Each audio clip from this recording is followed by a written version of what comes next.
Hi everyone, I have recently released a video about the working holiday visa experience in Australia, but can you actually move to Australia or enter Australia right now during the pandemic? Let's find out. For the ones who don't know, working holiday makers in Australia can work in any occupation or industry while in Australia, generally for up to 6 months with one employer. All workers in Australia have the same rights and protections at work, regardless of citizenship or visa status. Very limited flights are currently available to and from Australia, and you may not be able to travel at this time. And as of January 2021, if you are traveling to or transiting through Australia, you must provide evidence of a negative COVID-19 test to your airline, taken 72 hours or less before your scheduled departure.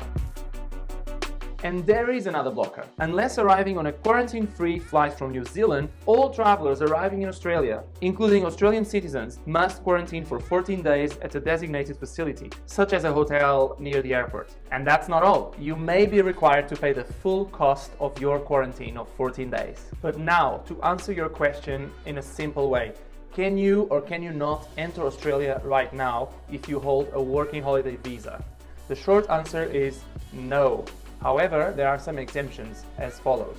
The Australian Border Force can make a decision if you're invited by the Australian government or a state government to assist with the COVID-19 response, if your entry into Australia would be in the national interest and supported by the Australian government, if you can provide critical or specialist medical services like air ambulance and delivering medical supplies, if you have critical skills or want to work in a critical sector in Australia, if you're sponsored by your employer to work in Australia, if you're a military personnel of any armed forces allied with Australia, if you live on a boat and need a safe port, if you're a student completing year 11 and 12, students in the final 2 years of study of a medical, dental, nursing or allied health profession university degree, if you're traveling for compassionate and compelling reasons like a funeral, for example. And that's all. No one else is allowed in Australia, apart from Australian citizens themselves, of course, or people with permanent residency. Now, these critical skills mentioned earlier on this list, they refer to positions in agriculture, for example, and they need a lot of staff in those areas, in that type of industry.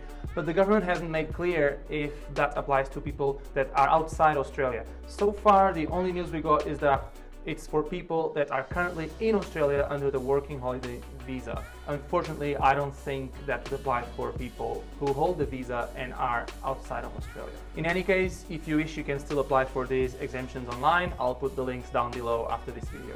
So, should you give up? No.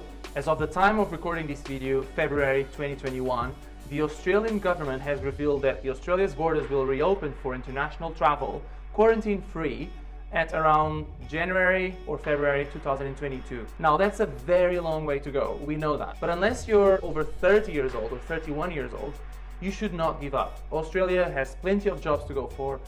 The agriculture sector is starving for workers. Hospitality will bounce back, is already bouncing back. There's plenty of jobs around.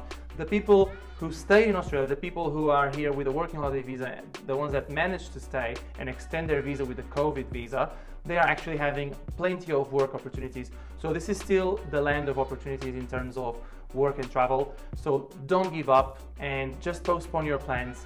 And for the ones that are over 31 years old, you can still try other countries. Unfortunately, Australia might not work for you this time, unless you're from Canada and Ireland, if I'm not wrong.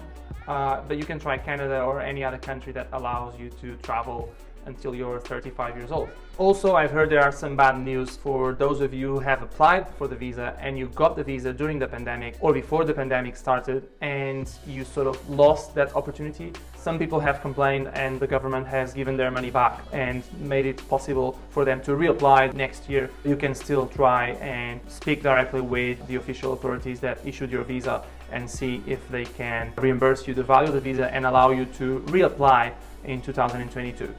That's all, guys. I wish I had some better news for working holiday visa makers, but that's all for now, and I'll catch you on my next video. See ya! I will keep you posted on the latest news on the working holiday visa for Australia. Like and subscribe for more.